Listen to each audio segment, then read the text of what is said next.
So tunay na nagpapasalamat kami sa Panginoon mga kapatid sa pag-iingat niya. Nung bumiyahe kami ng Bulacan, back and forth, naroon yung gabay ng Diyos, yung tulong niya para mangyari yung mga bagay na plinano natin at ginustong gawin. Tunay na pinagpala po kami. Hindi madali yung bumiyahe, lalong-lalo sa ganong katagal ng mga araw. Yung pangangailangan, yung struggle sa daan, napakapangit na po ng kalsada natin, papunta ng Maynila at pabalik. Kawawa talaga yung mga sasakyan. Tama yung sabi ni Brother Ninoy, nung magbalita siya sa akin, nung galing sila ng Baguio City, sabi ni Kuya Ninoy, ang pangit na daw ng kalsada. At kawawa yung sasakyan. At naisip ko nga, yung sasakyan nila, estrada pa. Matibay yon, malaki yung mga gulong. So ano na lang yung van, mga kapatid. Kaya nga, bago bumiyahe ulit ng Laor sa youth camp, kung matutuloy, kailangan ipakondisyon ulit. Kasi yung manibela, tabingin na naman. Kailangan i-align ulit para yung gulong natin ay maprotektahan din. Sayang kasi kung maluluma agad o magiging manipis agad. So salamat sa testimony. Mr. Matet, paminsan-minsan lang yan mag-testimony. Baka wala pang 5 sa loob ng 15 years. Di ba? So, nung pumunta nga sa kanina, sa office ko, sabi niya, may chat ako sa'yo. Nabasa mo na ba? Sabi ko, hindi pa. Tinignan ko yung chat niya, yung testimony niya. Pinapabasa niya sa akin. Sabi ko, hindi ko yan babasahin. Papakinggan ko na lang mamaya. So, mahirap magsalita ng may emosyon, ng nagpupunas ng sipon, ng luha. Minsan, gusto ko nang magsinyas na bilisan mo. Ubus na yung oras mo. Kaya lang, pinapabaya natin kasi paminsan-minsan lang naman. Yeah. So baka malito kayo sa mama. Lagi nang nagbabanggit siya ng mama. Dalawa yung mama niya. Para hindi kayo malito. Mama ko at mama niya. Yung nasa bulan. So yung sinuportahan namin niya, lalong-lalo na, ng 5,000 a month. Since then, mga kapatid, halos kulang-kulang 5 years, ay Sister Nita po yun. Kaya nga nung nakaraan nag-uusap kami, na plano pa rin niyang magbigay ngayong buwan, kahit wala na siyang trabaho.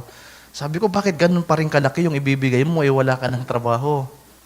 So, sabi niya, hanggang Mayo na lang din naman, kasi, yun nga, tapos na yung hulog ni Mama sa naloan niya, kagaya ng narinig natin, nilansan po kasi niya yung retirement pay niya.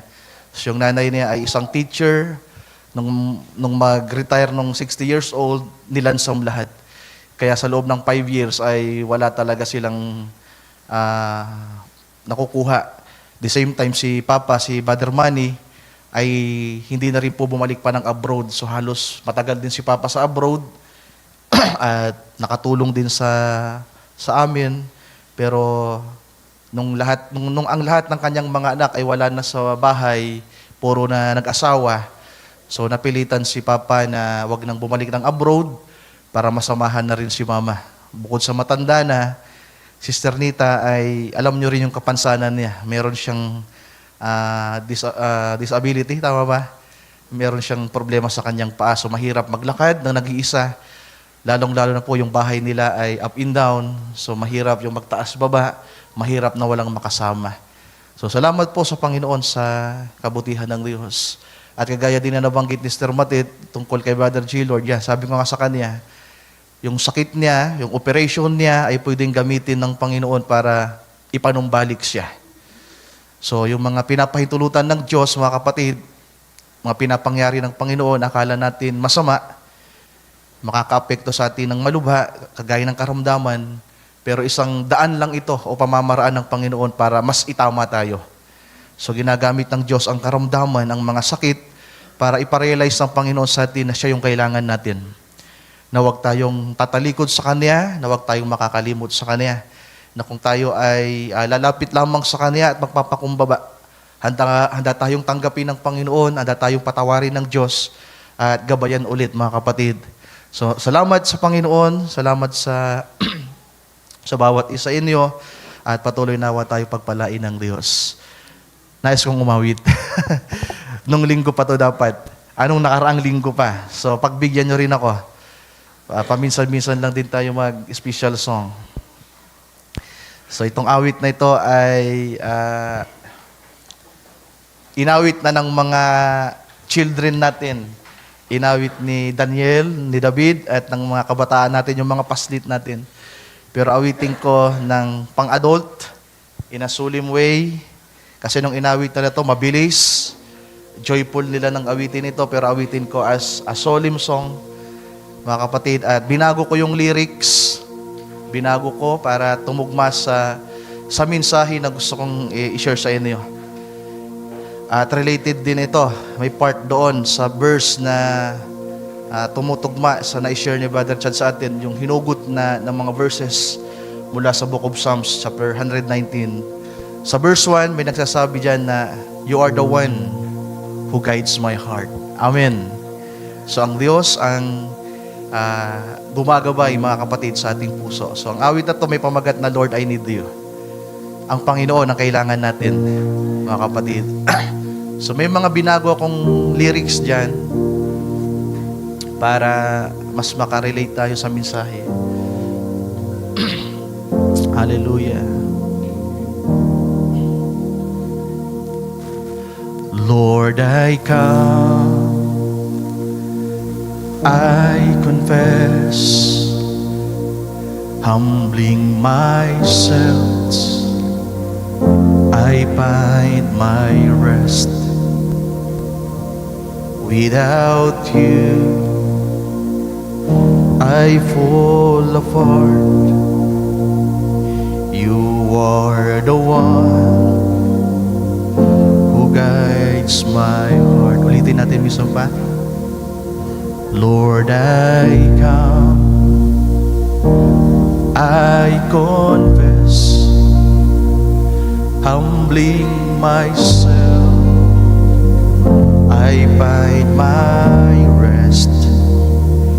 Without you, Lord, I fall apart. You are the one who guides my heart. Lord, I need you. Oh, I need you. Every hour I need you. You're my one defense. You're my righteousness. Oh God, how I need you. Yes, Lord. Hallelujah. Where my foot goes deep, your grace is more. Where I find grace, I rise again. And where you are, Lord, I am free. Yes, Lord. And I am strong because you are in me. Lord, I need you. Oh, I need you. Every hour I need you. You're my one defense. You're my righteousness.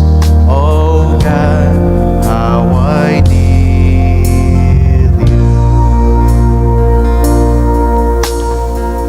So guide me, Lord, to trust in you. When temptation comes my way, when I cannot stand, I'll come to you. Jesus, you're my hope and stay. Lord, I need you. Oh, I need you. Every hour I need you. You're my one defense. You're my right. righteousness. Oh God, how I need you. Amen. So hindi lamang po ako ang nangangailangan sa Panginoon, mga kapatid. Lahat po tayo. Pagpalain tayo ng ating Panginoon.